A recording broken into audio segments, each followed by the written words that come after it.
अजून आपलं अपूर्णांक प्रकरण चालू आहे.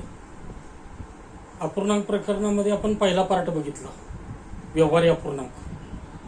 व्यवहारी अपूर्णांकामध्ये काय काय बघितलं? व्यवहारी अपूर्णांकाचे 4 प्रकार बघितले. शुद्धात्व सम अपूर्णांक, अशुद्धात्व विषम अपूर्णांक, त्यानंतर मिश्र अपूर्णांक, सतत अपूर्णांक. ते 4 प्रकार बघितल्यानंतर काय केलं आपण? व्यवहारी अपूर्णांकाची बेरीज बघितली, वजाबाकी बघितली, गुणाकार बघितला, भागाकार बघितला. त्यानंतर व्यवहारी अपूर्णांकाचा क्रम बघितला.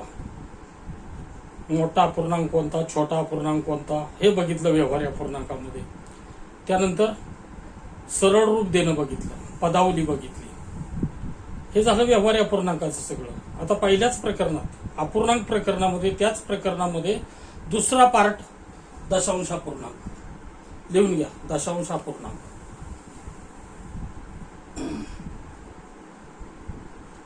प्रकरण तेच चालू आहे, अपूर्णांक. त्यामध्येच दशांश अपूर्णांक. व्यवहारी बघितलं, आता दशांश अपूर्णांक. लिहून घ्या व्यवस्थित.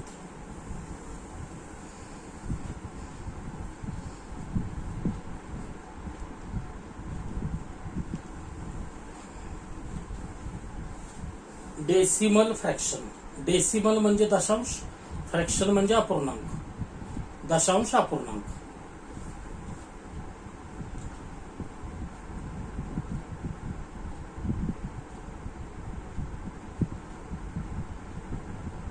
लिहून घ्या. त्यामध्ये दशांश अपूर्णांक म्हणजे,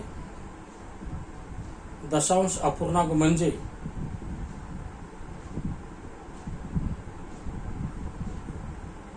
छेदस्थानी, छेदस्थानी 10 ही संख्या काढायची. 10 ही संख्या अथवा 10च्या पटीत असणारी संख्या, अथवा 10च्या पटीत असणारी संख्या असणारा अपूर्णांक होय. अथवा 10च्या पटीत असणारी संख्या असणारा अपूर्णांक होय. परत सांगतो, दशांश अपूर्णांक म्हणजे 10 ही संख्या अथवा 10च्या पटीत असणारी संख्या असणारा अपूर्णांक होय. उदाहरणार्थ,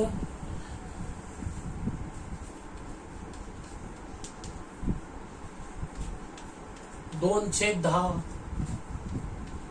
3/100, 32/100,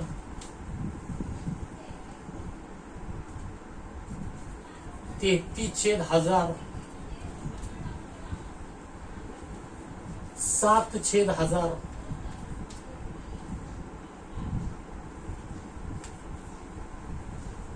125, 123 घ्या, 123/1000.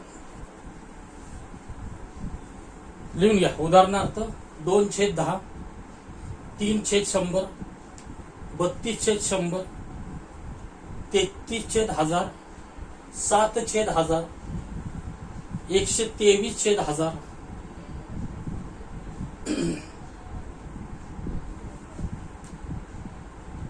हे जर 7/10,000 घेतलं तरी चालेल. हे 7/10,000 घ्या. चौथं जे आहे ते 7/10,000 घ्या. 2/10, 3/100, 32/100, 33/1000, 7/10,000, 123/1000.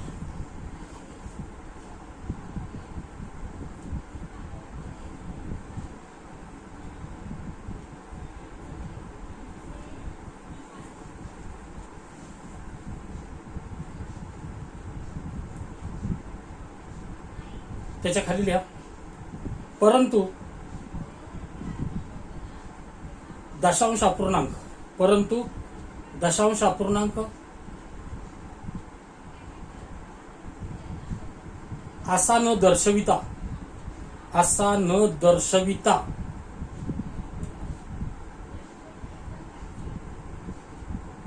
तो दशांश चिन्हाच्या साह्याने दर्शवितात.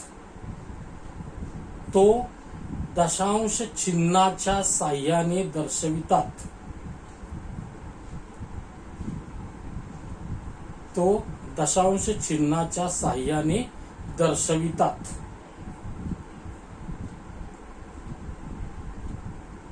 काय वाक्य लिहिलं? परंतु दशांश अपूर्णांक असा न दर्शविता तो दशांश चिन्हाच्या साह्याने दर्शवितात. त्याच्या खालच्या ओळी लिहायचं,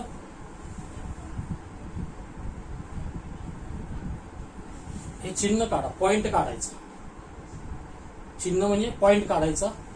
त्याच्या पुढे लिहायचं हे दशांश चिन्ह आहे.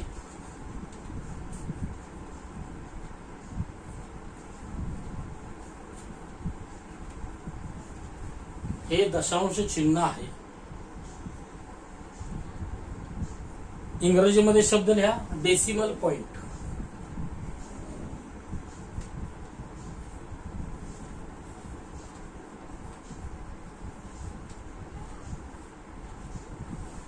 Decimal point.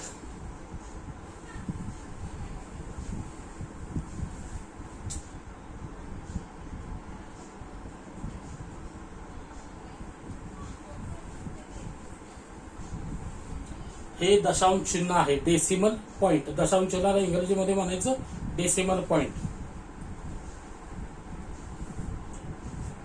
त्याच्या खाली लिहा वरील सर्व अपूर्णांक. वरील सर्व अपूर्णांक दशांश चिन्हाच्या साह्याने.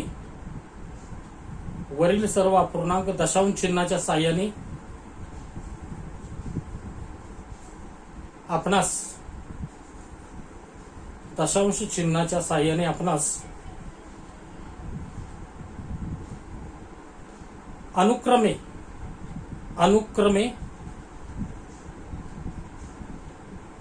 खालील प्रमाणे दर्शवता येतील. आपणास अनुक्रमे खालील प्रमाणे दर्शवता येतील.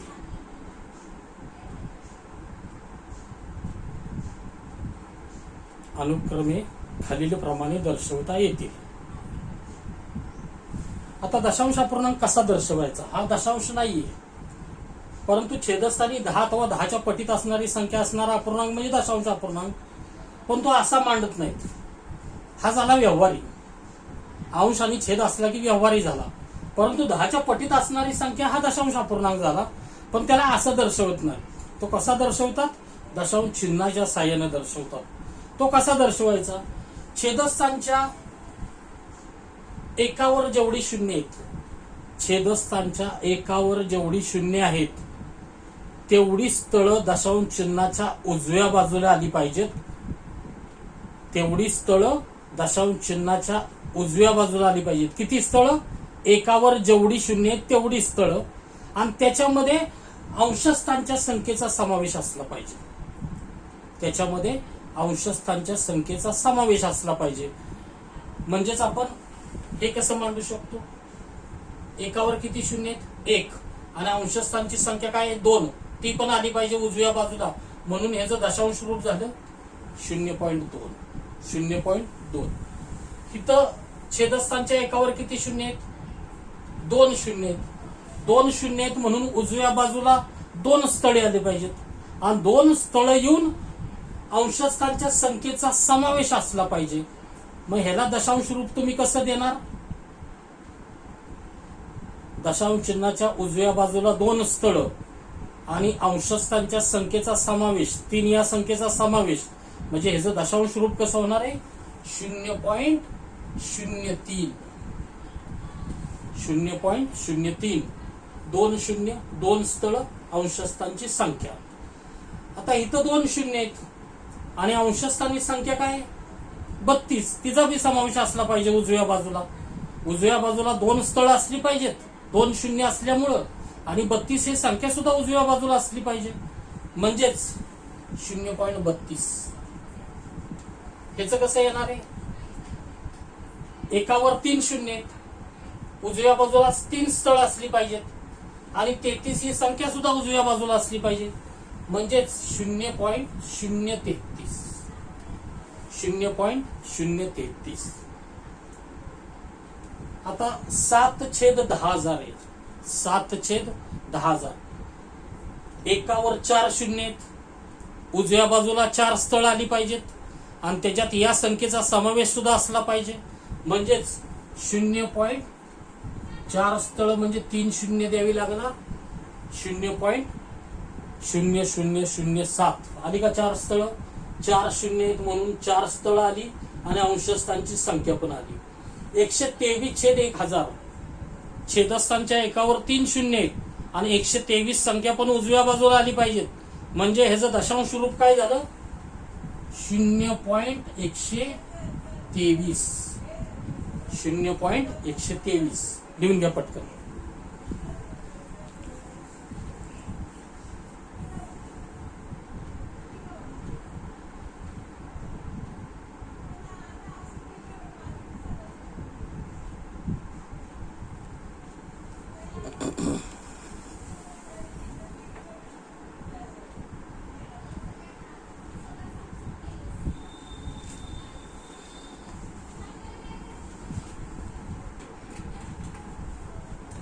शून्य 0.2, 0.03, 0.32, 0.033, 0.307, 0.123. तर अशा पद्धतीनं दशांश अपूर्णांक दर्शवायचा. त्याच्या खाली लिहून घ्या.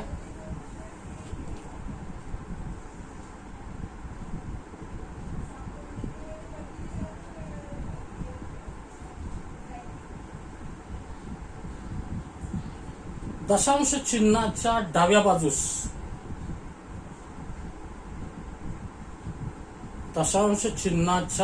बाजूस संख्या चालू होण्या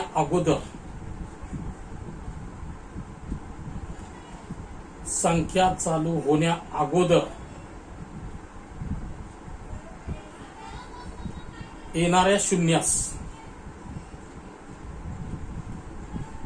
संख्या चालू होण्या अगोदर येणाऱ्या शून्यास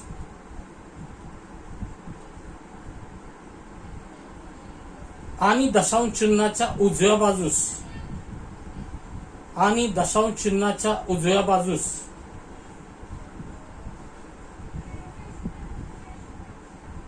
संख्या संपल्यानंतर येणाऱ्या शून्यास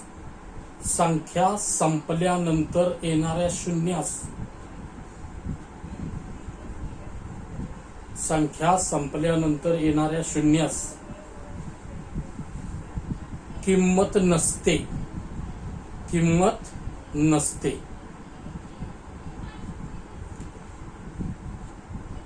दशांश काय दिलं तुम्ही वाक्य. दशांश चिन्हाच्या डाव्या बाजूला संख्या चालू होण्या अगोदर येणाऱ्या शून्यास आणि दशांश चिन्हाच्या उजव्या बाजूस संख्या संपल्यानंतर येणाऱ्या शून्यास किंमत नसते. उदाहरणार्थ लिहून घ्या. उदाहरणार्थ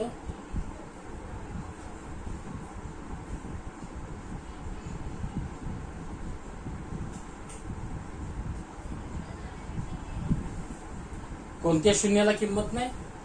या शून्याला किंमत नाही. या शून्याला किंमत नाही. संख्या चालू होण्या अगोदरच्या शून्यास संख्या संपल्यानंतरच्या शून्यास किंमत नाही. परंतु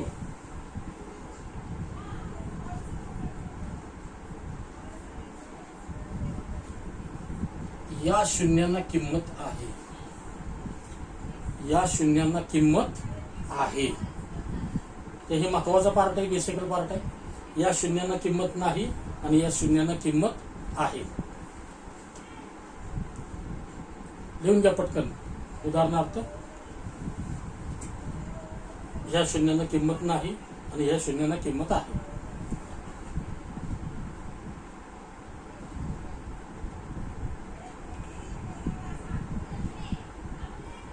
त्याच्या खाली घ्या.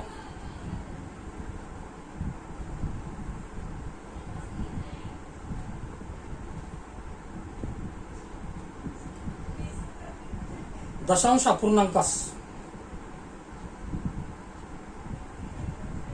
अपूर्णांकास आपणास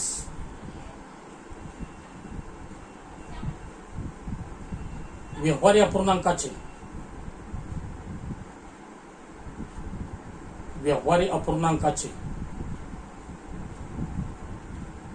तसेच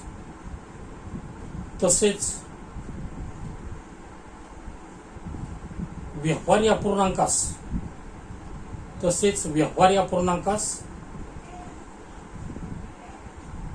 आपणास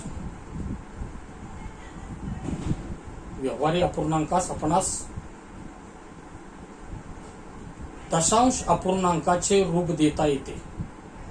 दशांश अपूर्णांकाचे रूप देता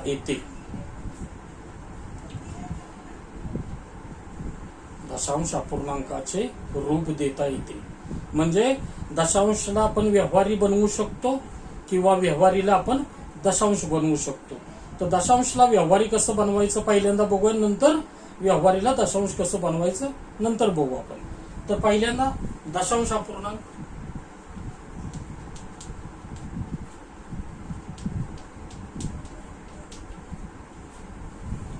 आणि व्यवहारी अपूर्णांक.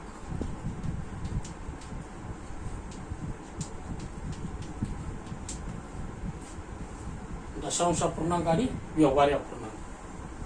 समजा दशांश अपूर्णांक 0.2 असला, 0.32 असला, 0.03 असला, 0.001 असला, 0.25 असला, 3.2 असला, हा सुद्धा दशांश अपूर्णांक आहे. 1.5 असला,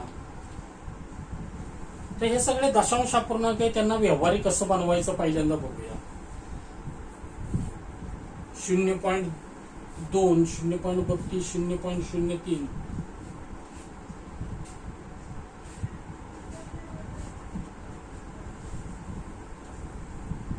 दशांश चिन्हाच्या उजव्या बाजूला किती स्थळ आहेत? एक स्थळ आहे. म्हणजे छेदस्थानच्या एकावर शून्य किती आली पाहिजेत? 1. आणि त्याच्यात अंशस्थानच्या संख्येचा समावेश असला पाहिजे. कुठल्या? दशांश चिन्हाच्या उजव्या बाजूचा संख्येचा अंशस्थानी समावेश असला पाहिजे. म्हणजे व्यवहारी रूप ह्याचं काय झालं? छेदस्थानच्या एकावर शून्य येणार 1, का तर स्थळ 1 आहे म्हणून. आणि दशांश चिन्हाच्या उजव्या बाजूला संख्या कोणती आहे? 2. तिचा अंशस्थानी समावेश असला पाहिजे. याचा अर्थ याचं व्यवहारी रूप कसं झालं? 2/10. 2/10. पण याला आपण संक्षिप्त बनवू शकतो. संक्षिप्त कसं बनवणार? 2 पंचे 10. म्हणजेच खरा व्यवहारी अपूर्णांक काय झाला? 1/5. ह्याचं 2 स्थळ, एकावर 0.2, अंशस्थानी 32 संख्या असली पाहिजे. म्हणजेच 32/100. ह्याला पण आपण संक्षिप्त करू शकतो. 4×8 = 32, 4×2 = 8, 4×5 = 20. म्हणजेच 8/25. 8/25 संक्षिप्त रूप कसं झालं? तर 4 ने ह्याला 2 भागलं. 32 ला 4 ने भागलं तर 4×8 = 32 आणि 100 ला भागलं तर 25×100 म्हणजे 8/25. ह्याचं काय होणार आहे? स्थळ 2, 3चा समावेश असला पाहिजे अंशस्थानी. म्हणजे 3/100. 3/100. ह्याला संक्षिप्त करू शकत नाही. ह्याचं व्यवहारी रूप हे झालं आहे. ह्याचं काय येणार आहे? स्थळ 3 आहेत, एकावर 3 शून्य आले पाहिजेत आणि अंशस्थानी संख्या 1 असली पाहिजे. म्हणजे 1/1000. 1/1000. 0.25 स्थळ 2 आहेत, संख्या 25 आहे, ती अंशस्थानी आली तर 25/100. म्हणजेच ह्याला संक्षिप्त करू शकतो. 25×1 = 25, 25×4 = 100. म्हणजेच 1/4. 25×1 = 25, 25×4 म्हणजे खरं व्यवहारी रूप काय झालं? 1/4. आता हे महत्वाचं 3.2. ह्याला पहिल्यांदा मिश्र बनवायचा. 3 हे पूर्णांक स्थानी घ्यायचे. मिश्र अपूर्णांक म्हणजे काय? मिश्र अपूर्णांक म्हणजे काय? पूर्णांक सुद्धा असला पाहिजे ना अपूर्णांक सुद्धा असला पाहिजे. मग 3 आहेत इकडचे डाव्या बाजूचे पूर्णांक स्थानी घ्यायचे. आता इथं नेहमीप्रमाणे उजव्या बाजूला एक स्थळ आहे, एकावर 1 शून्य आलं पाहिजे आणि संख्या 2 अंशस्थानी आली पाहिजे, त्याला अपूर्णांक बनवायचा. म्हणजे 2/10. 2/10. हे बघा, स्थळ 1 आहे, एकावर 0 आला, उजव्या बाजूला संख्या 2 आहे, ती अंशस्थानी आली, हे आहेत ते पूर्णांक स्थानी घ्यायचे. मग आता ह्याला सुद्धा आपण संक्षिप्त बनवू शकतो. 2 बे 10 म्हणजेच 3.1/5 झालं. 3.1/5 बे 10 3.1/5 झालं. मग हे मिश्रला साधा कसा बनवायचा?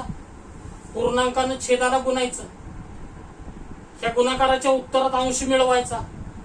पूर्णांकानं जर छेदाला गुणलं तर 3×5 = 15 आणि अंश मिळवला 1 तर 16. 16/5 म्हणजे ह्याचं खरं व्यवहारिक रूप फायनल 16/5. 16/5. तर अशा पद्धतीनं हे सुद्धा बघा. आता पटकन एक पूर्णांक स्थानी येणार, उजव्या बाजूला एक स्थळ आहे, एकावर 1 शून्य, अंशस्थानी 5 या संख्येचा समावेश, म्हणजे 1.5/10.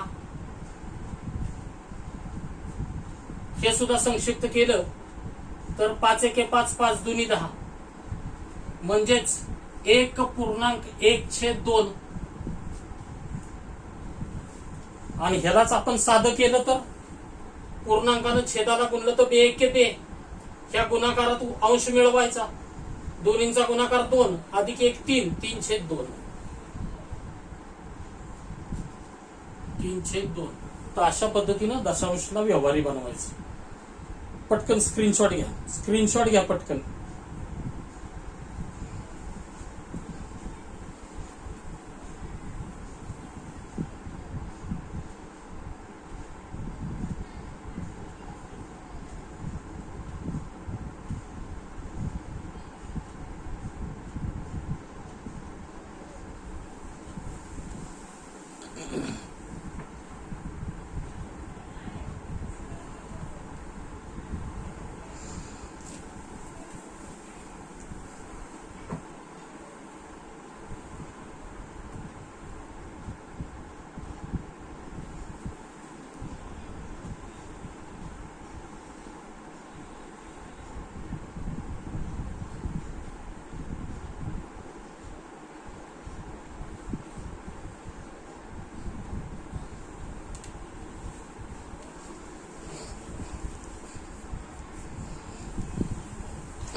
आता घ्या व्यवस्थित स्क्रीनशॉट.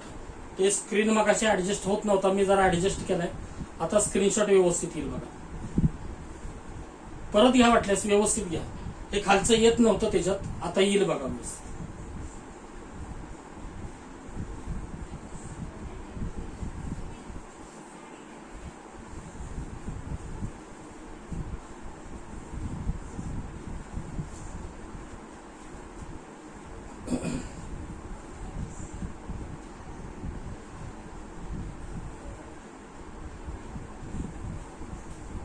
हे झालं दशांश अपूर्णांकाला व्यवहारी बनवणं. दशांशला व्यवहारी बनवणं.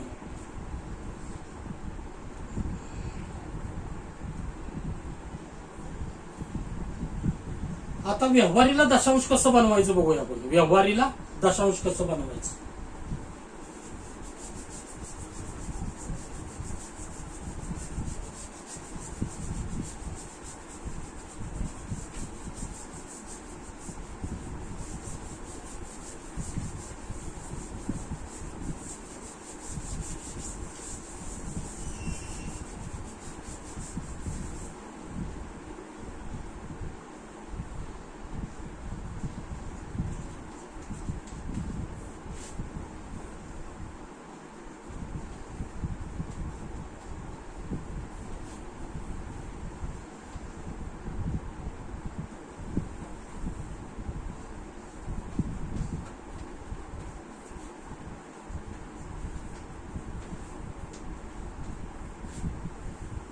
व्यवहारी अपूर्णांक, दशांश अपूर्णांक. आता समजा व्यवहारी मागाच्या सारखीच उदाहरणं बघू. 2/10 असलं, हा व्यवहारी झाला. 25/100 झालं, 33/100 झालं किंवा 1000 झाला, हे झाले व्यवहारी अपूर्णांक. हे आपण मगाशीच बघितलंय, छेदस्थानच्या एकावर जेवढी शून्य असतील तेवढी स्थळ दशांश चिन्हाच्या उजव्या बाजूला येतील आणि त्याच्यात अंशस्थानच्या संख्येचा समावेश असेल. म्हणजेच थोडक्यात 0.2 दशांश रूप. छेदस्थानी एकावर 2 शून्य आहेत, 2 स्थळ येतील उजव्या बाजूला आणि उजव्या बाजूला 25 संख्या असेल, म्हणजे 0.25. 3 शून्य 3 स्थळ येतील, अंशस्थानी 33 संख्येचा समावेश आहे, म्हणजे ती उजव्या बाजूला आली पाहिजे संख्या ती, म्हणजेच 3 स्थळ 0.033. हे झालं व्यवहारीचं दशांश रूप. पण ही छेदस्थानची 10 पटीत असणारी संख्या, छेदस्थानी इथं 10च्या पटीत असणारी संख्या आहे म्हणून आपल्याला लगेच जमलं ते. पण समजा व्यवहारी अपूर्णांक असा असला,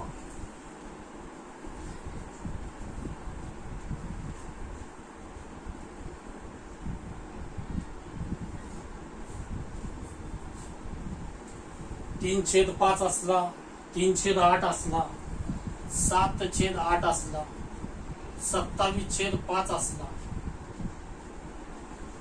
तर ह्या व्यवहारीनं, हे सुद्धा व्यवहारीच आहेत ना, अंशही छेद आहे म्हणजे व्यवहार आहे, त्यांना सुद्धा दशांश बनवता आलं पाहिजे. ते दशांश तुम्ही कसं बनवणार? सरळ सरळ भागाकार करायचा, अंशाला छेदानं भागायचं, 3/5 करायचं, 3/8 करायचं, 7/8 करायचं, 27/5 करायचं. अंशाला छेदानं भागायचं, छेदाला अंशानं नाही बरं का, अंशाला छेदानं भागायचं म्हणजे 3/5 ह्याला म्हणायचं, 3/8 म्हणायचं, 7/8 म्हणायचं, 27/5 म्हणायचं. मग आता 3/5 कसा भागाकार करणार आपण? शून्याचा भाग लागणार, 5 0 0, बाकी उरली 3. उदाहरणातल्या संख्या संपल्या की आपण बाहेरनं 0 आणतो. बाहेरनं 0 आणलं की दशांश चिन्ह चालू झालं, आणि एकदा बाहेरनं 0 आणलं आणि दशांश चिन्ह चालू झालं की प्रत्येक बाकीवर 0 आणायला विसरायचं नाही. कुठपर्यंत हा भागाकार करत राहायचं?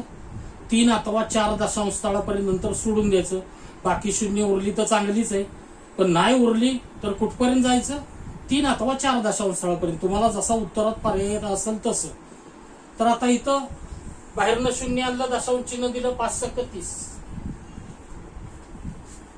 बाकी 0 उरली म्हणजे बाहेरनं 0 आणायचा प्रश्नच गेला. म्हणजे 3/5 दशांश रूप आलं 0.6. 3/8 घ्या, 3/8 घ्या, 8 0 0, शून्याचा भाग लागला, बाकी उरली 3.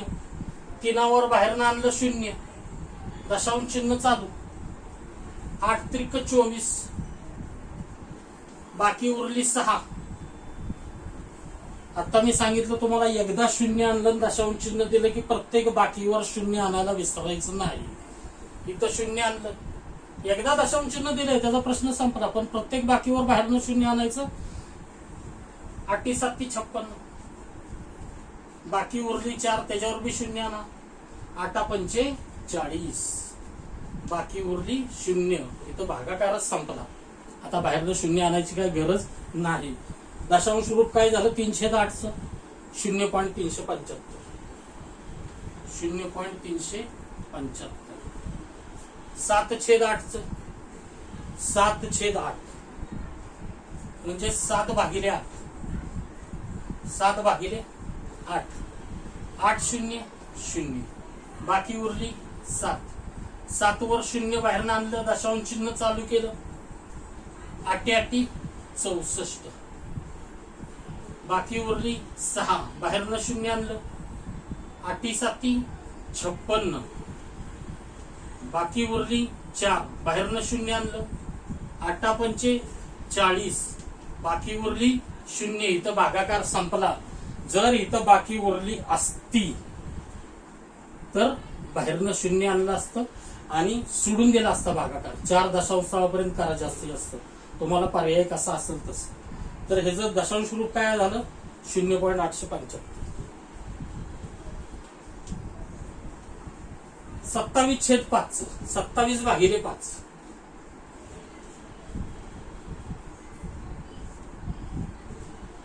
पाचा पाचा 25